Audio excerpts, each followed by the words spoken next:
Ada pepatah dari negeri bebek. Jangan pernah menjadi bodoh ketika mengikuti pemimpin bodoh.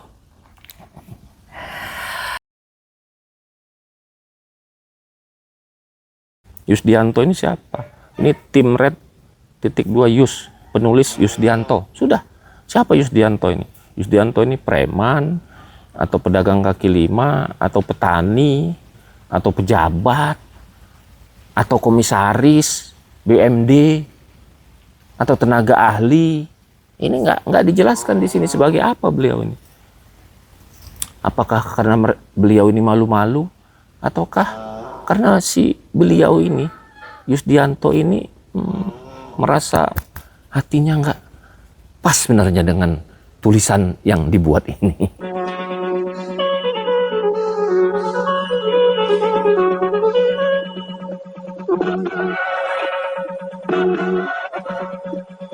Assalamualaikum warahmatullahi wabarakatuh. Kembali lagi dengan saya Ferdi Gunsan di Gunsan Talk. Lagi-lagi bicara soal Kejati. Tapi ini soal Kejati menerima hibah dari Pemkot Kota Bandar Lampung sebesar 60 miliar untuk pembangunan gedung Kejati.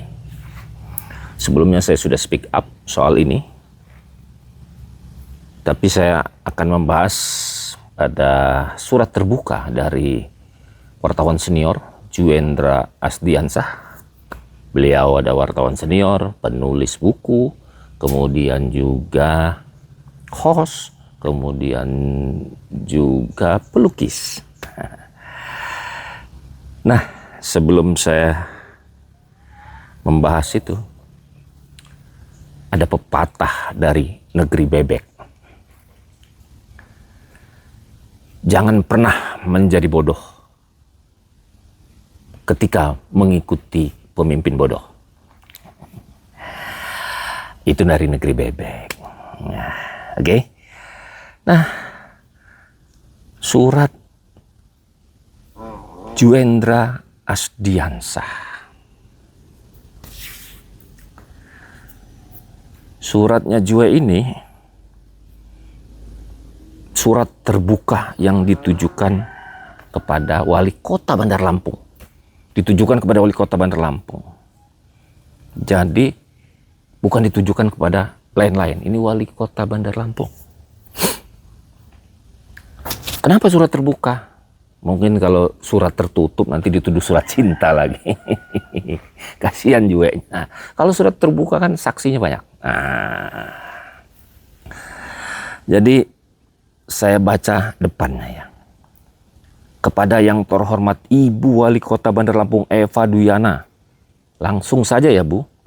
Saya meminta Ibu untuk menghentikan rencana pemerintah Kota Bandar Lampung menggelontorkan dana 60 miliar untuk membangun gedung Kejaksaan Tinggi Lampung. Rencana ini sungguh tidak benar, sangat tidak berpihak kepada kepentingan rakyat. Kebijakan ini menyakiti rakyat dan seterusnya dan seterusnya. Ini hibah juga banyak, ada hibah untuk mana nih? PTN, UIN, macam-macam lah. Nah, ada tanggapan dari dua orang. Nah, media pamarta.id. Kritik surat terbuka untuk wali kota, pengamat. Nah, ini pengamat ini yang membahasnya. Bagian dari demokrasi yang sehat. Ini judul beritanya, tanggal 28 September 2025. Saya baca sedikit ya, potongannya aja. Pengamat kebijakan publik Universitas Lampung, Dedi Hermawan, menilai kritik terhadap rencana hibah 60 miliar Pemkot Kota Bandar Lampung untuk pembangunan gedung Kejaksaan Tinggi Lampung merupakan bagian dari demokrasi. Nah, dan seterusnya.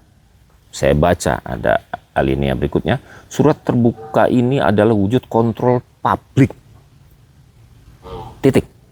Tapi ada kata-katanya nih, namun. Bukan walaupun, tapi namun. Kalau sama Rocky Gerung sudah titik itu udah selesai. Ngapain harus dibahas lagi? Ada namun-namunnya. Berarti nggak ikhlas. Substansi kritik sebaiknya juga dilengkapi data, khususnya terkait program dan anggaran yang sudah ditetapkan dalam RKPD maupun APBD 2025, kata Dedi pada Minggu kepada media Pamarta ID. Nah, setahu saya suratnya Juendra Asdiansah ini mempertanyakan soal 60 miliar yang bangun gedung Kejati. Datanya itu diambil dari berita, ada salah satunya Kupas Tuntas. Nah, kenapa ini dikaitkan dengan RKPD maupun APBD oleh Pak Dedi ini? Nah, Pak Dedi ini kan pengamat kebijakan publik Universitas Lampung. Ini seorang doktor ini. Pasti paham lah soal kebijakan-kebijakan ini. Nah, data yang dimaksud ini, kalau data RKPD mungkin tidak terkait dengan pertanyaannya surat terbukanya Juendra ya. Karena dia nanyain soal Kejaksaan Tinggi menggelontorkan 60 miliar gitu. Kemudian Dedi Hermawan ini terus menjelaskan,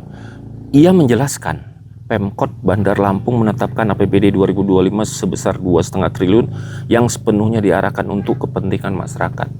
Ia menjelaskan, berarti Pak Dedi Hermawan ini menjelaskan kepada publik atau kepada Juendra Asdiansah, bla bla bla, anggaran itu sekian di bidang pendidikan, anggaran sekian di sektor kesehatan.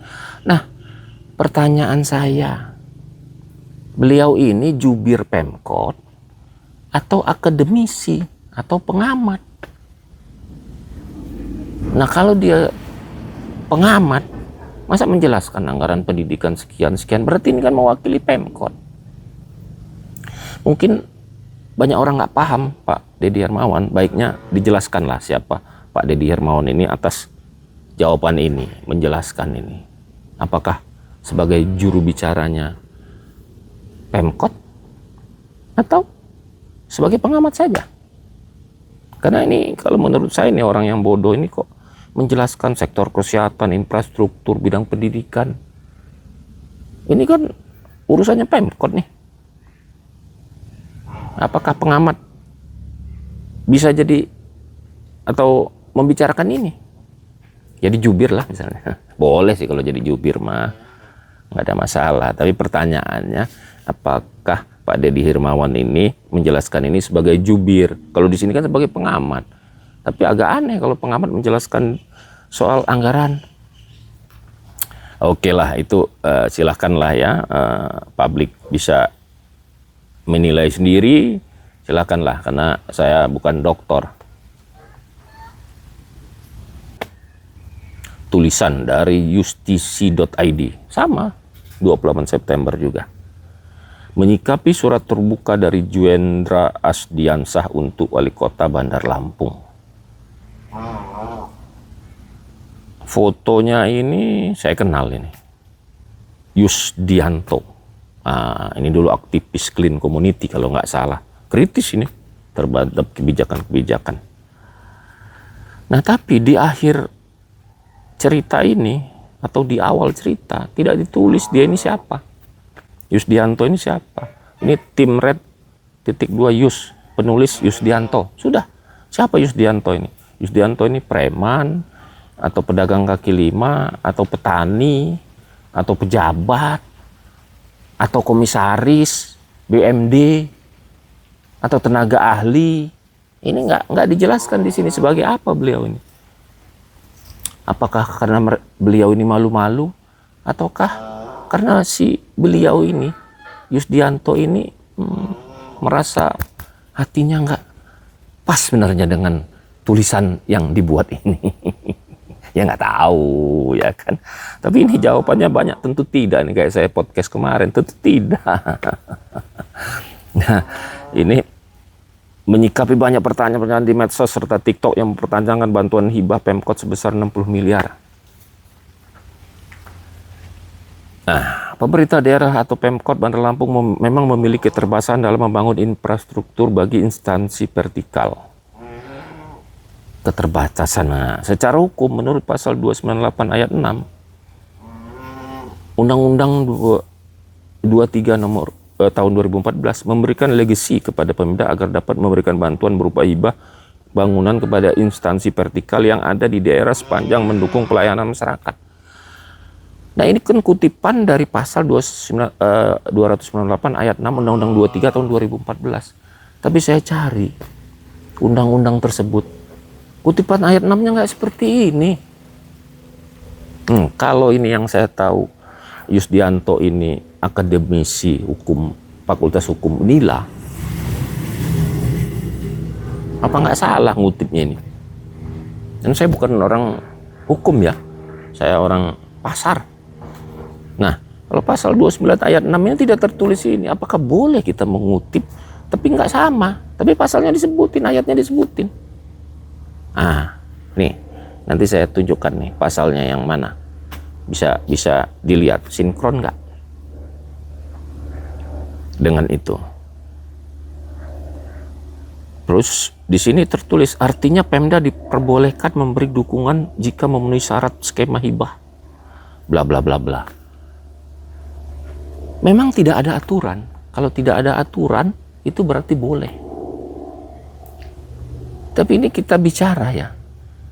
Sama dengan kita bicara, saya pernah mendengar Pak Mahfud MD di DPR RI, mantan Menko Polhukam kemarin, itu pernah berdebat dengan anggota DPR RI. Beliau bilang, kalau tidak aturan boleh. Tapi etis tidak. Misalnya begini, kita mau kencing di tempat umum, depan rumah orang misalnya, di lobi hotel misalnya, atau di gedung DPR RI ini, di ruang rapat misalnya, atau di gedung pemerintah kota misalnya. Boleh. Orang nggak ada aturannya, nggak ada tulisannya juga di situ. Tidak boleh kencing di sini, nggak ada. Tapi etis nggak kalau kita kencing di depan rumah orang, atau di halaman rumah orang, atau di ruang rapat DPR misalnya? Kan tidak etis. Jadi ini boleh-boleh saja. Terus instansi vertikal yang dimaksud oleh Yusdianto ini, kalau beliau ini memang doktor hukum Unila, saya pertanyakan, adakah tertulis di pasal-pasal, di ayat-ayat di pasal 298 Undang-Undang 23 2014? Kalau di ayat 6 nggak ada kayaknya. Kemudian, pandangan akan ada konflik of interest, tentu tidak. Nah, ini sama kayak kemarin nih. Pandangan akan ada konflik of interest, tentu tidak. Konflik kepentingan bisa terjadi, namun semua itu dapat diantisipasi dengan pencegahan dan transparansi, serta tidak mempengaruhi penegakan hukum. Bagaimana ini caranya mengantisipasi? Apa udah teruji transparansi ini? Apa yang transparan? Memang ada transparan? Kan nggak ada. Ya, ini seperti tadi kata Deddy Hermawan, substansinya itu harus dilengkapi data. Jadi ini memang data ini dari kupas tuntas yang memang ya kepala dinasnya itu bicara, Deddy Sutioso kalau nggak salah ya, lupa saya. Nah kemudian Yusdianto menyatakan pandangan akan ada konflik of interest tentu tidak. Ini sebagai jubirnya Kejati, atau jubirnya Pemkot, atau tenaga ahlinya Pemkot, atau akademisi Unila. Kalau sebagai Kejati, agak aneh ini Yusdianto ini. Kok dia menjelaskan bahwa hibah itu tidak ada konflik kepentingan? Memang beliau ikut serta tadi situ. Kan tidak turut serta Yusdianto ini.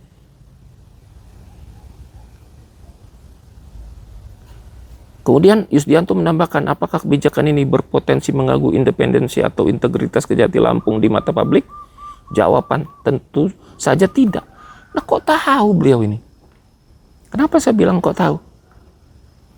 Ya bukan Kejati yang jawab, beliau ini siapa sih?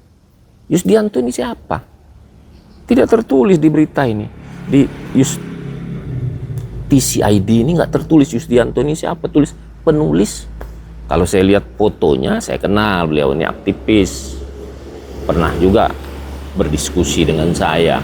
Itu kalau dari foto. Cuman kalau dari tulisan ini entah siapa Yusdianto ini. Kok bisa ngomong ini sebagai mewakili Kejati tah ini? Ya. Waduh. Tapi di sini ada. Di mana cetus dosen Fakultas Hukum Unila itu? Profesionalisme yang tinggi adalah benteng utama terhadap segala bentuk intervensi. Nah, ini mewakili Kejati kah lagi? Kalau di sini kan dosen Fakultas Hukum. Nah, ini konsep-konsep yang beliau tulis ini apakah sebagai visi misi atau sebagai apa ya? Kalau saya tugas untuk mahasiswa. Nah, kan cantik-cantik itu. Kalau tulisan itu, oh harus begini, Kejati itu harus begini, pemerintah harus begini, itu tugas biasanya. Tapi ini mewakili siapa? Kalau mewakili Unila, masa begini sih jawabannya? Maksud saya mewakili akademisi hukum Unila.